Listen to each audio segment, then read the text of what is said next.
How do individual parents and teachers change the education system? Next on the K-12 Engineering Education Podcast.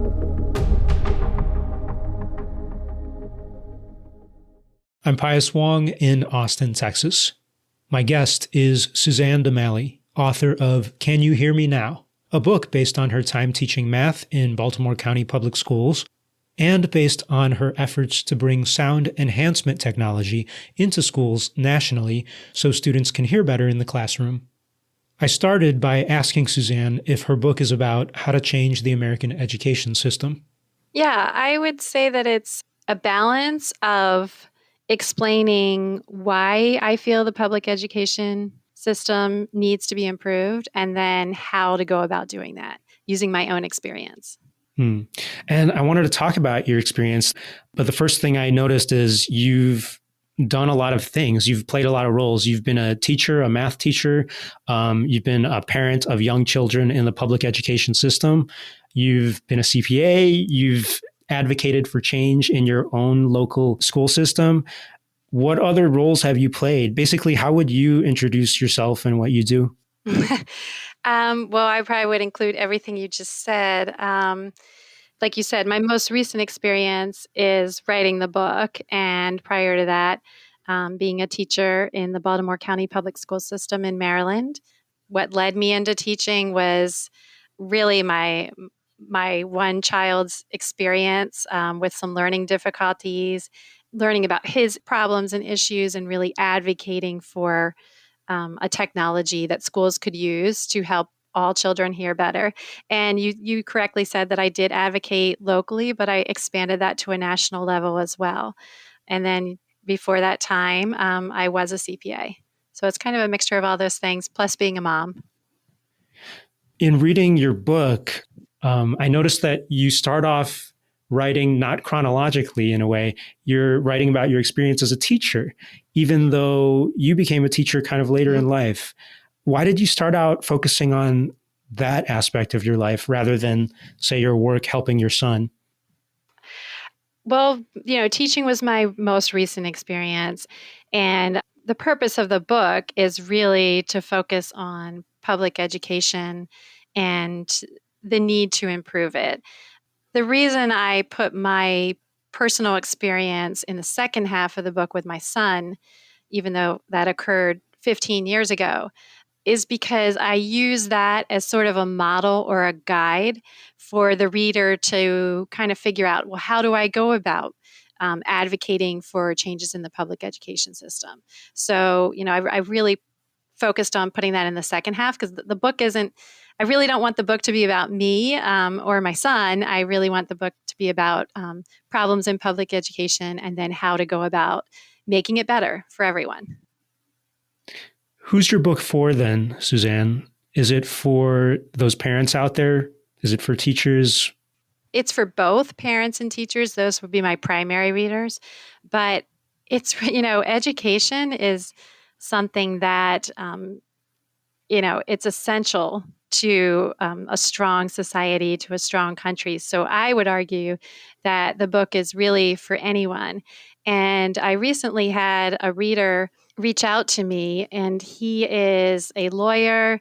He is single. He doesn't have children. He only picked the book up because someone suggested it to him. And it wouldn't normally probably have been something that had, flagged his attention. And he read it and then reached out to me after that and said, he was so glad that he felt like he didn't really know going into it any of the education lingo, but he thought he could easily understand it. And he really, after reading it, felt like he needed to read it because he needed to also be aware of these issues. Yeah, you write to many people. I feel like you directly address people in your book. One of the groups of people you directly address kind of early on is teachers. I was wondering if you could actually narrate one small section of that. Okay. Teachers, how many times have you felt powerless in your classroom? How many times have you sat through trainings and staff meetings being told that you have to use a curriculum that you know is not the most effective for your students? that you must adhere to pacing guidelines that aren't realistic given the academic needs of your class, that you have to relinquish too many instructional days for standardized testing just to yield results that you already know, that you can't remove a student from class who is repeatedly distracting and disrupting the learning environment for all of the other students in the room, and that you can't give a child the help they really need and deserve because there are too few supports for too many struggling students. When you asked all these questions to teachers, are these questions that you and your colleagues already asked? Are these problems that you yourself faced? How did you come up with these particular questions? Yeah, I mean, those were thoughts and questions that I had in my mind all the time as a teacher, during staff meetings, during professional development trainings, at the very beginning of the year when you come back to school and they're showing you the standardized testing scores from the year before and giving you the information in your students and the curriculum and the new pacing guidelines, and you're looking at what the students what knowledge they're coming in with, and you're looking at those pacing guidelines and saying there's no way like I'm going to be able to cover this material in X amount of time when I have kids coming in that are already 2 years behind where they should be. um, and I know that I'm not alone in having those feelings and asking those questions. I've heard my colleagues in the school that I worked at, say and ask the same kind of things. And I heard from other teachers when I would attend professional development trainings, thinking the same thoughts. So, yeah, that was very personal for me to write that. And it seems like you proposed some ideas, I guess, for answering some of those questions or how to solve some of those problems. Do you feel like you have a good idea of how to address each of these things? Well, no, I make it very clear in the book that, the purpose of the book is that not that I am providing all of the answers. It's really the purpose of the book is to, educate everyone, including the teachers, really about the background of what went into some of these policies that were created. What was the intent behind the policies? What are some of the laws that are behind the policies? And then to share my own experience, having to deal with those policies and practices in the classroom every day, and to then I do give some of my own opinions, what I thought worked and what I thought didn't work and what I thought could work better. But I'm definitely not saying, no, you have to read this book, and then I'm saying let's throw everything out the window and use my ideas. I want everyone to read this book and increase their knowledge and then share their own experiences and come to a conversation that I think needs to be had by parents and teachers, the people at the ground levels who really are the ones who take care of the children that are impacted by good and bad decisions in the education system that are made. So I would like those people to come together and contribute to a conversation to work towards a better system. And that's really the goal. In your book, you do write about your personal experience as a teacher. You started teaching in 2009, correct? No, it was actually 2009 was when I went back to school to get a master's degree to become a teacher. Got it. I started teaching actually in 2011. Okay. I mean, you still taught for a long time since 2011. Why did you do that at that time, at that age? Because you already said, or we already know that you were working in business prior to that. What made you make that jump? Well, in 2005, my son, who was in kindergarten, was diagnosed with an auditory processing deficit. And I didn't know what that meant. So I had to do a lot of research to understand his problem, which, just for your listeners, so they know, an auditory processing deficit is when the brain has trouble interpreting the auditory signals that are coming in through the ears. So sometimes information is slowed into getting processed to be able to understand what they're hearing. Sometimes it's kind of garbled and sounds get switched around. So it's a neurological issue. So I did a lot of research to try to understand his problem and then try to understand how moving into a first grade in a public school would impact his ability to hear and understand what he would be hearing. And then, of course, how it would impact reading and learning. And during the course of that research, I started uncovering, it was like opening Pandora's box. I started learning about a lot of hearing issues that are very unique to children, even children with normal hearing, and not any sort of neurological problem. Um, so I don't know if we want to get into those later, but I was uncovering all this research, and I realized that classrooms are just not a very good auditory environment for every student, particularly young kids.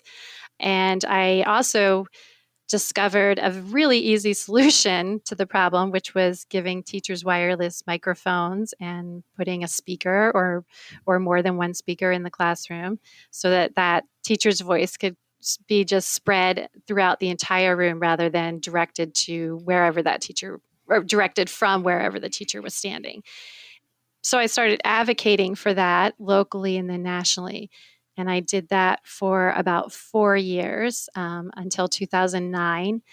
And then in 2009, I was just really passionate about education after doing that for 4 years, and seeing the impact of education on my own three children. And I decided I really wanted to make a difference on an individual level at the student level. And so that's when I went back to school to become a math teacher.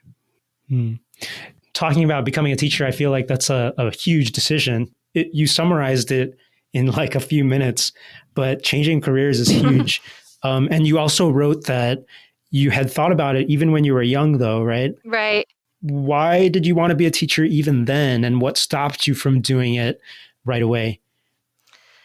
I wanted to become a math teacher when I was in high school. And what really, made me want to do that is my own personal learning experience with math. When I entered middle school, I was put into an accelerated math group and I just started drowning. I just was really struggling with it. I just, it, the algorithms weren't making sense to me. I didn't know why we had to do the steps that we were being told to do. At that time, it was more of a memorization of steps, and it just didn't make sense to me. It wasn't clicking. And I really started struggling with it. And I really developed a very intense anxiety to math, which I've learned since, recently I've actually learned that there's really a diagnosis for math anxiety. I didn't know that back then, but that's definitely what I had. That anxiety just affected my self esteem and my ability to learn. I would literally just freeze up in class and not be able to do the most simple things that I could normally do. So I went through that and I really just really struggled and I didn't like school because of it. And when I entered high school, I started off with a math teacher that was just great and really helped me. I wouldn't say overcome the anxiety. I think I still have it today, but just to manage it and deal with it and still enjoy learning. And the math just started clicking with me, and I think it was probably a combination of just the teacher, maybe some just development, neurological development. Maybe things were clicking better. I don't know what it was. And also probably just being able to deal with that anxiety and not have it just be so restrictive. But I started loving math and I enjoyed math from really ninth grade on. I just loved it. And I decided, I really want to be able to do this kind of thing for other people and other students and just help them to enjoy math and be able to learn it. And, for those kids that struggled with it and the kids that loved it, I really wanted to be helping them with it. So that's what I wanted to do. I didn't do that because there was a lot of pressure in my family, I think, to go into business and accounting. And I had won a scholarship to college from an accounting firm that my Hmm. dad worked for. And so there was just a lot of pressure, and I ended up sort of Hmm. going in a different direction for that reason. Right. It's interesting. One of the things you mentioned was that math anxiety that you recognized you had. Later on, you would become a math teacher for elementary school kids. Did you recognize math anxiety amongst your students? Oh, yes. I think it's very common from not only from for children to have that sort of fear of math, whether it's, an abnormal fear or just a normal fear. But adults have it as well. And, a lot of times parents would even come in for conferences and say, well, you know, I'm not good at math. They immediately start off by saying that I'm not good at math. That's why my child's struggling, or I can't help them at home because I don't know how to do this stuff myself. So I think it is very common. And yeah, I think I got a lot of pleasure out of being able to help kids that would start off the year not really strong in math and not feeling good about it. And then at some point during the year, they'd say, I love this. I love doing this. Whether it ended up being their thing or not, they were enjoying it. They enjoyed the learning. And as a teacher, I think that's probably the most satisfying part of your job. So let's talk more about your teaching then, I guess, because that's kind of where your book starts off. You talk about one of your first full-time positions teaching math being at a school where your own children would actually go to. Mm-hmm. And I'm curious how that came about. Was that on purpose? You chose that, or and how did that work out? Did that affect your teaching in any way if your children were going to be there? Well, it wasn't intentional. When I graduated with my master's degree and was ready to enter the teaching profession, at that time the economy was really bad, and my district wasn't hiring new teachers. So I took a long-term sub position teaching math to the middle school that was in my area. And my son was currently at the middle school at that time. I think he was in 7th grade. My oldest daughter had already been through that school. She was now in high school. And then I had a younger one in elementary school. So it wasn't intentional, but I think it was very eye-opening for me because, I had already had one child go through that school, and my son was in his second year there. And I realized for the first time that, wow, being on the inside of the school and actually, working within the system inside the school, I had a very different view and impression of it than I did as a parent. As a parent, I just thought the school was wonderful and that everything was wonderful and that, all the students in the school were as happy and as excited about learning as, my two children, that one who had been through and one who was there. I just really wasn't aware of all the problems that were kind of going on the inside, or struggles maybe between the teachers with dealing with a curriculum that they weren't happy with, or assessments. And I just had a very different view of it. So it was kind of eye-opening for me. And I think that was, one reason parents should be reading this book, because I don't think most parents realize really all the ins and outs of what's going on day to day in their child's classroom or in their child's school, or what the teacher is thinking and struggling with and having to manage those piece and guidelines and using a curriculum that they're not really happy with. And parents just really aren't aware of that. So I'm hoping parents kind of get a better insight into what's going on in their own child's school or classroom or district by reading this book too. And not to get too nitty gritty into all the things that we could talk about, because you do go into a lot of detail about many different issues that you saw as a teacher and as a parent. But just to name a couple of them or get into some details, Common Core is a big topic in general, as well as in your book, I think. I find that you have kind of a complex interpretation or criticism or critique of Common Core. Could you go over, say, some of the pros and cons that you saw in how Common Core was implemented, at least in math as you saw it?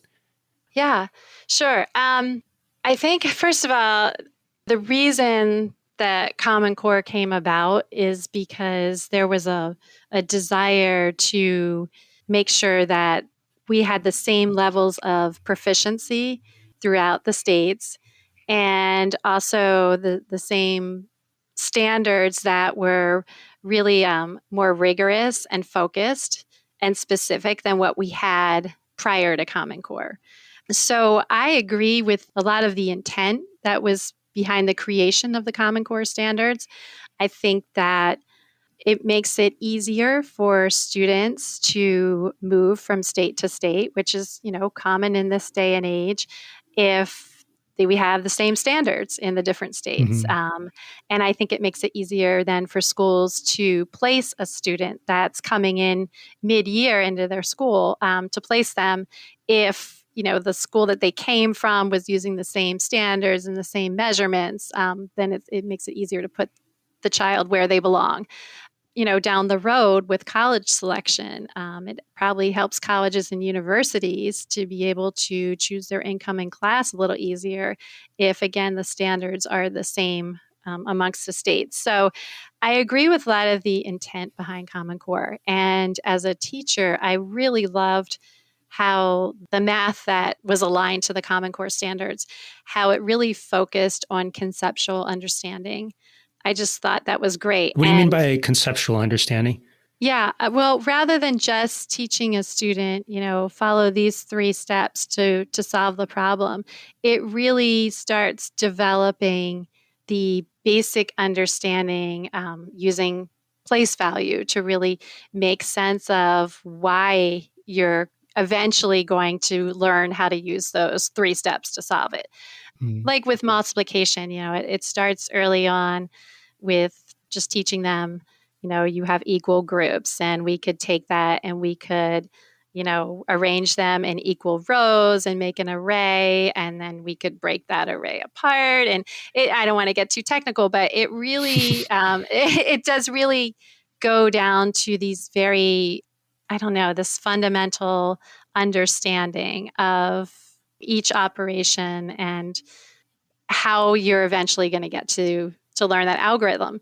And we were just talking about my own personal experience with math and how I got to middle school, many years ago, and all of a sudden I was having to learn all these algorithms and algebra and steps to solve a problem, and it just wasn't making sense to me. And I think if I had learned some of the Common Core math earlier, some of those standards had been in place and I had a curriculum that really focused more on conceptual understanding, I think I would have been in a better position when I got to that higher level math. So, so I do agree with a lot of that. However, I think it was just rolled out horribly. I think it was implemented horribly. It was kind of just a very rush to put it out there and get states to adopt the standards. And states were all of a sudden had these new standards, and they didn't necessarily have curriculums that were fully developed and tested that aligned with those new standards. It's a very different way of teaching math than it used to be prior to Common Core. Right. And the parents just were left in the dark. To the parents, it's like a foreign language. The way a child, let's say, learns, multiplication today is just completely different than maybe their older sibling learned it 7 years ago, or their parents learned it many years ago. I don't think it's been well received for that reason. I think the parents don't like it because they don't understand it and they can't help their children with it. And there are things that could have been done to really, I think, help the parents get on board with why we were moving to these new standards. And some things could have been done to facilitate the parents in understanding how, things are being taught today, and so that they could maybe be more helpful to their children at home. Because, if their child is struggling, not every parent can afford a tutor. And so I think there are things that could have been done better with the implementation. I also found as a teacher that kids that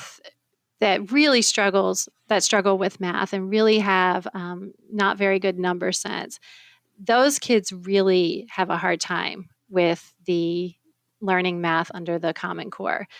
It's because it is the way it's being taught today. It's not like they're learning simple 3 steps to solve a problem. They're learning many different perspectives on ways to look at that problem and think about it and solve it and then explain it. And for kids that are really struggling with math, it can be really, really difficult. So I think my problem is more with the one size fits all sort of feeling that has come with Common Core. One of those ideas might be to differentiate even those standards more. You write that as one possible idea for improving that situation. Yeah, I mean, that's something that I throw out because at the end of each of my chapters where I'm kind of just focusing on a specific area in education like Common Core, at the end of the chapter, I have some questions to help the reader then to maybe ask of their teacher or their school district about, specifically about Common Core. And that's just one of the questions, maybe we need to have different standards then for the different ability levels. That's one thing, or provide different supports. I'm just throwing out some different ideas, but right. There are some improvements that could be made to Common Core. What do you think about standardized tests? Speaking of one size fits all and all of that, Right. That's another hot topic in education today. And you do bring it up in your book a little bit. Mm-hmm. Yeah. What was your experience with standardized tests? Well, I didn't like them because they take so much time away from instruction. I saw more time being needed for standardized tests once Common Core was adopted and once they, came up with a test that aligned to those standards, which in my area we used the PARCC assessment. So there was the PARCC assessment for 4th grade, I think took about 7 days of testing time, which is a lot of time to lose for instruction. And there was a lot of preparation that needed to be put in place before the test to get the child ready to take the test, because initially when the students in my area started taking PARCC, they took it on a paper and pencil test, and then it moved to a computerized exam. And so that meant that we had to spend a lot of time sort of learning how to use the computer to use the math tools and how to use the other tools to help them, like a highlighting tool or something, to take the exam. And they also had, in elementary school, of course, they don't know how to type. So they have to spend some portion of each day then practicing typing so that they're going to be able to try to type their answers. So I am not a big fan of standardized tests. For one thing, I wouldn't get the results of the test for my students until after those students had already left me and they were moving on to the next grade level. Those results didn't come out until late summer. So the results weren't particularly useful. And I don't know how meaningful those results are all the time, because sometimes it's the way the questions are asked or, how they're scored that may sort of influence how the child does on it versus really the child's true skill level and their understanding, particularly for like the English language learners or kids that do struggle, any child that struggles with reading. And then also just the technical aspects of having to take an exam on a computer. That's very difficult for young kids, to read part of a question on a screen and then have to scroll down to read the rest of the question. And then sometimes have to solve it on paper, but then try to get their answer back in, onto the computer and typing when they really don't even have those skills to type. So, I question even how valid some of the results are for that reason. So I'm not a big fan of standardized testing. And certainly, this year with the pandemic, I don't think we should be doing standardized testing this year. You hit the next question I was wondering about. In fact, I think it was just announced yesterday that the University of Texas is waiving, the SAT, ACT, all of those types of standardized tests to get into college. I'm wondering, if we do away with standardized tests, this year. Should we continue it? You're talking about like for SATs, those standardized tests, or Well, just any of them across the board. Right now in Texas, for example, our state tests, the STAR, I guess similar to your park, Mhm. there's this big discussion of are they useful this year or last year? And are they useful in general, basically? And Yeah. it sounds like you're advocating just get rid of those types of tests You know, across the board. I don't know if I would say just get rid of them completely, um, Hmm. because you do have to have some measure and accountability for the students and for the teachers. Is this are children learning? Are all groups of children learning? Is it equitable? And what do we need to improve? So you have to have some sort of measure, but whatever we have, I don't think should take 7 days. I don't Mm. think it should take even more time to prepare for and, to get kids ready for. Let's spend more time on instruction and less time on testing. So I think the testing needs to be streamlined and the results need to come out sooner. It's not meaningful when the results are coming out so late. And I don't want to give an inaccurate presentation of your book. You write about much more than testing and Common Core. You talk Mhm. about many issues like you mentioned ELLs or English language learners. You talk about technology in schools, discipline in schools, so many things. So one of the issues that I specifically wanted to bring up as well, because I feel like it came up a lot and I hear about it a lot in person. You write about there being a common request amongst educators to just hire more educators with smaller class sizes, and that maybe that could help in some of these issues. Why do you think that isn't done? Why don't we hire more teachers?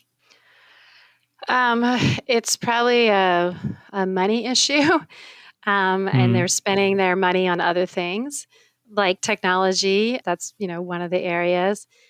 I think that's really why in my book, technology is one of the subject areas that I focus yeah, on, and I do question the need for elementary students to have one-to-one devices, and knowing that school districts are on tight budgets, I feel like there might be a better use of funds to hire more teachers rather than to spend money on, every student in first grade having a device. I'm not blaming everything on technology. I don't mean to do that. sure.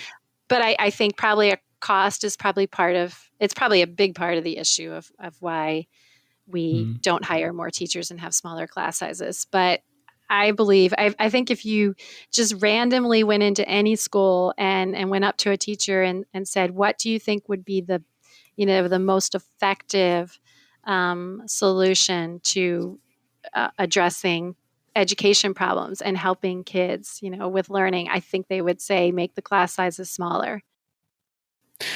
Has COVID affected your opinion on technology at all? I know we talked about it with regards to testing, but people talk about how tech, I guess, was critical in the last year. Right. What do you think? Well, it hasn't affected it that much. I think if anything, it probably solidified my opinion. And what I mean by that is, when I was just talking to you about one-to-one devices for elementary students, I do believe that every high school student should have their own device to use in school and then to take home to do their work. I absolutely believe that. That's going to help to prepare them for college or a job. Just it's going to prepare them for the real world. So I think that's essential. And in middle school, I do believe that devices are also very important. I don't know whether or not the kids need to be able to take them home, but I think it's certainly within certain classes, they should have enough devices for students to use while they're in certain classes like English or science. But I just really feel like young children, I don't think they learn best from a computer. I think they really need to develop social and collaboration skills from face to face interactions. I think they need to learn how to share, how to use the volume and the tone of their voice, how that's going to influence the person they're working with, how their body language impacts how somebody else is going to respond to them, even just to develop manual dexterity using pencils and scissors, etc. So I don't necessarily believe that computers are the best way for young kids to learn. And what I saw in my school in particular, kids are on using screens and technology a lot outside of school. They come back and on a Monday and you ask, what did you do this weekend? And almost all of them would say, I played video games most of the weekend. They're using phones and iPads and things. So I think we need to think about limiting their screen time. And I think we also have to consider that they need to develop those other social skills and personal skills at a young age. I think that's really important. And I think, the pandemic, it was an extremely rare event. I'm 53 years old, and this is the first time in my lifetime that anything like this has happened. So I don't think we should necessarily plan for technology with a pandemic in mind, because hopefully this is it and we'll be done. But the pandemic, it also has really pointed out that children, especially the young children, need that face-to-face social interaction in order to optimize learning. They've been learning off of computers now since, many of them, since March of last year. And teachers were seeing that it's just not the most effective way for students to learn and for the development of young minds. So I think, if anything, the pandemic has probably reinforced my view that it's not necessarily the best thing for young children. And, my other point in saying maybe we should limit technology for the young elementary kids, or not limit it, but, we don't need a device for every student. Maybe we could have one for every 4 students or one for every 5 students and rotate using them.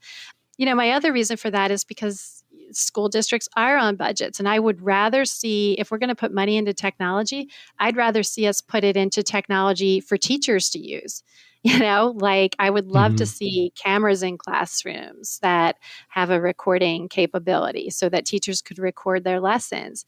And then students could watch that at home. And that would also help the parents then to understand how that math is being taught under Common Core, because they could watch that video Mhm. with the child at home. So I just think there's better uses for the money. And I think young children really need a little less screen time in their life.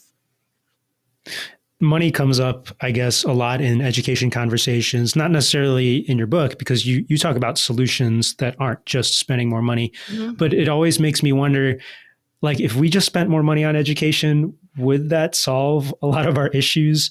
Does education have to be the zero sum game all the time, where if you spend money on this tech, then you don't spend money on this other thing?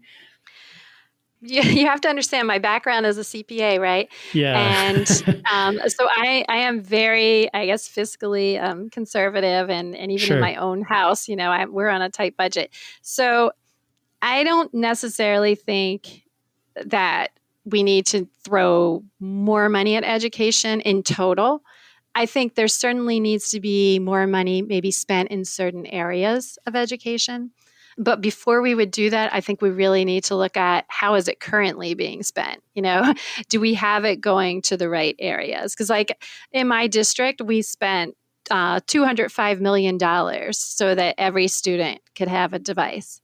And again, Mhm. I don't really know that every elementary student needed advice. So, that money could have then gone to something else. So we do need more money, certainly in some areas of education, but I just don't think we should start off by saying, oh, that's it. Just write a blank check, and all of our problems are going to be solved. A major part of your book, well, the second half of your book, is about how to make change in the education system if you want to make change. And it's based on your personal experience helping your son, and not just your son, but helping lots of students get better access, better hearing, and sound in their classrooms. It sounds like an equity issue in a lot of ways, making sure that all children have that good opportunity to hear their teacher, hear each other. In your experience as an elementary school math teacher, what were the major problems in providing equitable education that you saw? Um, I probably saw it most with the English language learners. Um, I I think that they are really being left out of the system. I think we need to make sure we have instructional programs for them that really support not only learning the English language, but support just academic proficiency in general, because a lot of those kids are coming to this country and they haven't come with a real strong academic background. So we really need to give them more help. And also, if we are choosing to use a program called the ESL program to help them learn English, that program strictly helps them to learn English, and for a couple hours a week, that's it. And the rest of the time, they're sitting in a regular classroom and hearing instruction in all of their subject areas in English. And yet, some of them are coming here with a very limited understanding of English. So that's going to affect just their academic proficiency. So I do think those kids, we need to do more to help them. I do. And I would also say we have a lot of kids that are just coming from backgrounds where they don't have a lot of, they need help, like social emotional help. And we need more services in the school, psychiatrists and social workers to fill those needs as well, and to help the teachers out, because the teachers right now are trying to fill in all those needs and do everything else that they're expected to do. So I see those as really two big areas that are lacking right now that we need to get some help with. Your book seems to be aimed at a lot of people who just want to improve the education system, whether it's for everyone or for their own children. And I wanted to ask about your personal experience again. You write that in the beginning, when you were first noticing that your son needed help, I guess maybe hearing better, you almost felt ashamed, like you couldn't ask for that help. Why was that? Well, I think as a mom in the beginning, before he was actually diagnosed, I felt guilty just, thinking that there was something wrong with my son. And so I had a little guilt with that. And then he was in a private kindergarten at the time he was diagnosed. It was just part of a church up the street from us. And he was moving into the public system for first grade. And I found that when he was diagnosed in kindergarten, I was given all of the reports by the audiologist and by the psychologist that had done the testing on him, and a bunch of recommendations on here's what should be done in the classroom to help him. And I turned those over to the teacher and the director of the kindergarten. And, immediately, like literally the next day, those changes were put in place without any formality. And when he moved into the public system, it was just very different. You have to go through a very formal process of meeting with a team and seeing if he's eligible for accommodations. And, it was very difficult. It was like fighting for what what I felt my son needed and deserved based on reports that were coming from all of these professionals. So it was just a really, really different experience. And I think probably helpful too when I became an educator and I was in those kind of meetings, but as the educator in the meeting rather than the parent, I think I had a lot more empathy for the parents in the meetings, because I understood that they were just there trying to, get help for their kids, and they have to be the advocate for their child. I always say that being a teacher helped me to be a better mother, and being a mother helped me to be a better teacher. If you ran into a parent or someone who was trying to advocate for their child or their student today, and they felt like they were hitting these walls, or they felt like that pressure where they couldn't really speak up when they wanted to, what would you tell them? Keep going. You have to. You have to. You have to be very persistent, and you do have to be patient, understanding that, your priority isn't necessarily someone else's priority, but you have to keep going forward. So if someone says no to you, then ask them why. Get an answer, push for an answer, or go to someone else and ask the question of someone else. But you are your child's only advocate, so you really need to speak up. As you were advocating for sound enhancement technology in your son's classroom, but also nationally, you ended up doing a lot of stuff, which I'm skipping over, but you ended up forming a nonprofit to help advocate for this technology. You had people helping you too, because of course, when you form a nonprofit, you got to have a board and everything. How did you find people to help you with these things, these allies to help you set up your website, to advocate for this cause in other states? Like, how do you get people on your side? You just slowly make connections, and one connection kind of leads to another connection. One of my strongest allies in that whole process was a man named Dr. Paul McCarty. And he was a researcher with Brigham Young. And I got in touch with him because I had read one of his research studies and I had a question about it. I called the company that had the research study on their website, and they didn't know the answer to my question. So they said, "Oh, we'll just give you his direct phone number." So I called him.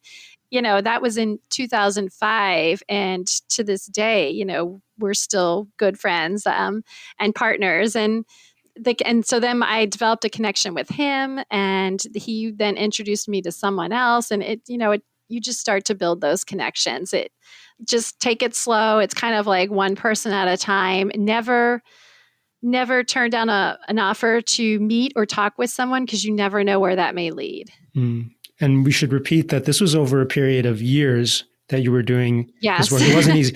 It seemed like to me that what you were doing to advocate for this technology and do all this research and connect people, that was a job, like easily full-time job. And you were not getting paid for that. Isn't this someone's job in a state board of education somewhere to do this already? My question basically is, who is your counterpart for doing this? Did this not exist? Yeah, no, I don't think it does exist. Wow.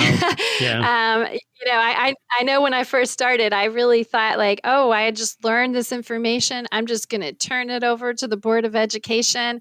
They're going to read it, see the value in it, and they'll take it from there. And it does not work that way. If you want change made, you really have to be the one to push for it and speak up. And that's the point of this book, is to really get everybody who really wants change done. And there's many teachers that feel like we need to improve the system. And there's many parents that feel like it. And to just kind of bring those people all together and say, you know what, let's all do this together. Because the more people that are speaking up, the harder it is not to hear and not to listen to them. I wanted to really ask more about your experience advocating for this change. One of the topics that stood out to me in your book was that obviously, since you're advocating for technology, the businesses and the manufacturing companies would be heavily involved in all of this. I think educators, whenever they're being marketed to, they could feel very suspicious of those companies. And I would say rightly so, because they've been burned or they have bad experiences or from other companies, that kind of thing. And you're seeing it from both sides as kind of a technology advocate and parent, and also an educator, where you probably could have been marketed to by suspicious companies as well.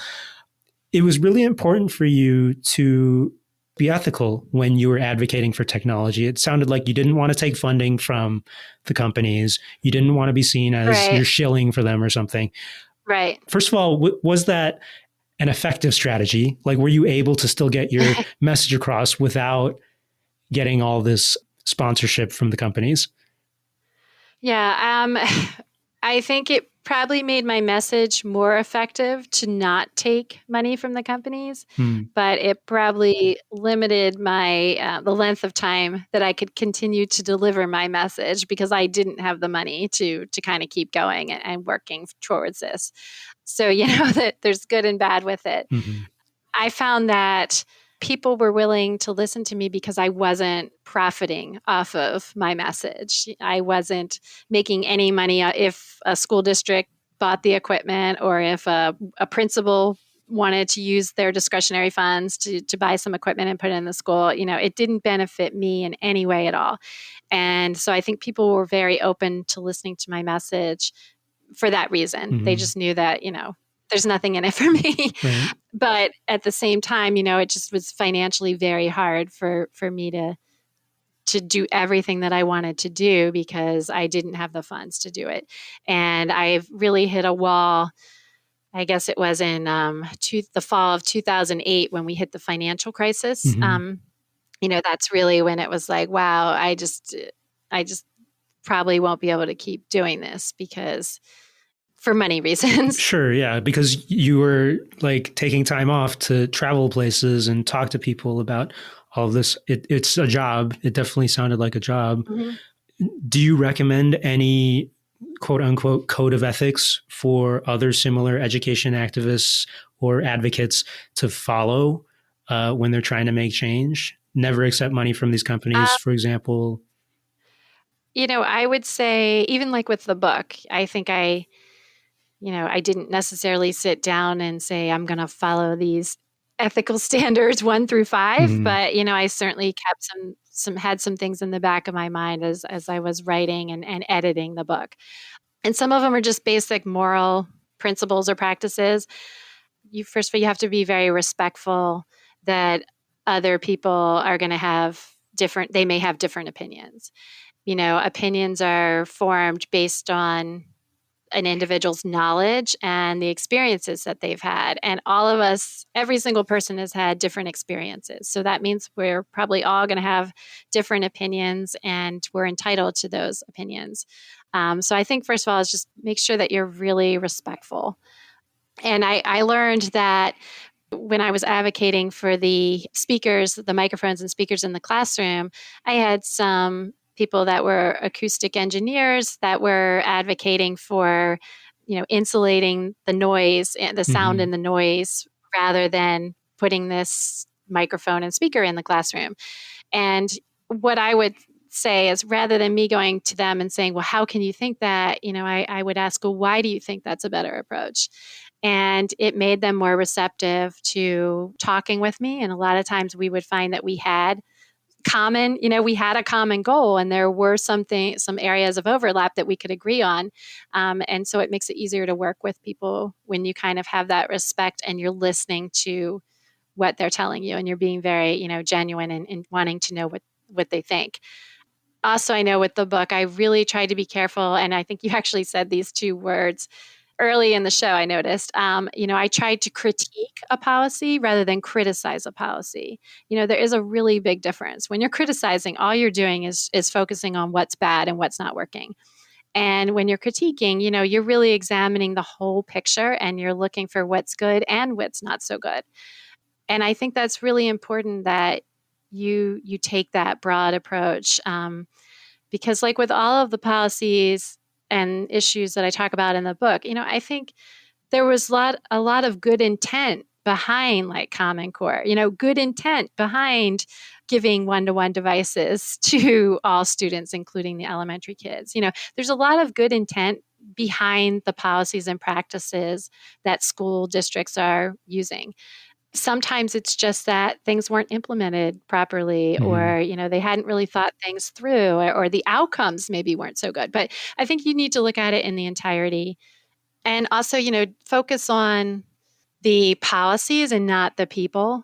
I just don't, if you disagree with something, don't spend time trying to have a personal attack on someone, because all Mhm. the people are going to change, all the players. Just really, again, kind of focus on the policy. But I think those are just kind of general rules that Mhm. I would suggest for advocating for anything, whether it's for education or something else. I wish our politicians would Sure. follow those rules a little more. Would you ever work in politics? No. Had to No. ask. Why not?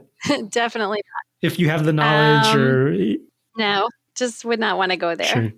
Do you think teachers should, like more teachers or educators should get involved in politics though, or the people who set these policies? For example, the Board of Education, they're elected people usually and may not be educators. Mhm. Sometimes they're elected, sometimes they're appointed. Like in my True, area, it's a yeah. combination of Mhm. both. So I don't think that they have to necessarily go into politics, but I think that, I do hope teachers become more involved in speaking out on their concerns. And I know that it's a very difficult thing to do because you worry about your job and you worry about, Mhm. your reputation and what score you're going to get on your next evaluation. And I hope there's some way that we can make it easier for teachers to be able to voice their opinions and their concerns and their ideas, Mhm. because they have a lot of great ideas. And they're honestly, it's the teachers who are the ones who know best, like what would work in their classroom at least. And that's the problem with some of these policies is that, the people making the policies are not in the classrooms, and they don't know what goes on day to day. And they make these broad policies that may be okay in one school, but not in another. Like, I really feel like we need to give more autonomy to the individual schools.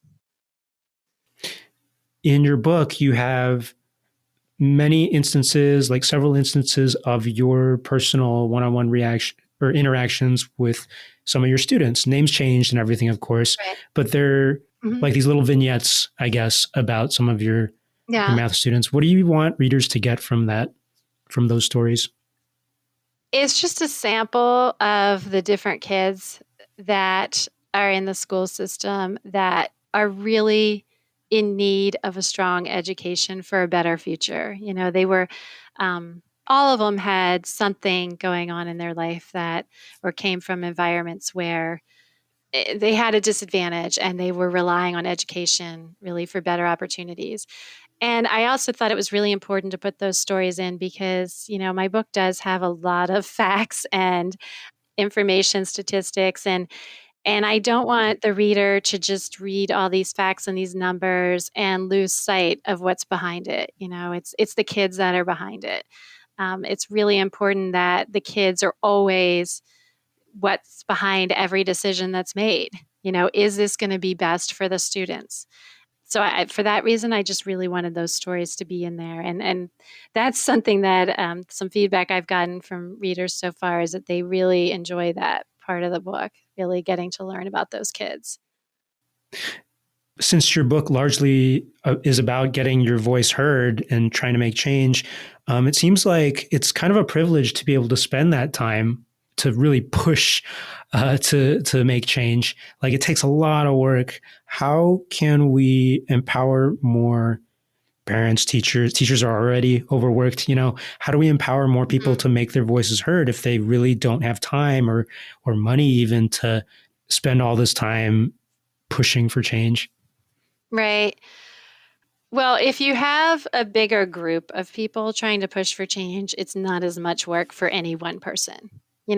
Like when I was advocating for the sound enhancement systems in the classrooms, I was really doing most of that work by myself. So that's a lot on one person. Mm-hmm. I also think if the media would give some more attention to parents and teachers speaking out, the media is like a big megaphone, and that's a really easy way to kind of get the word out.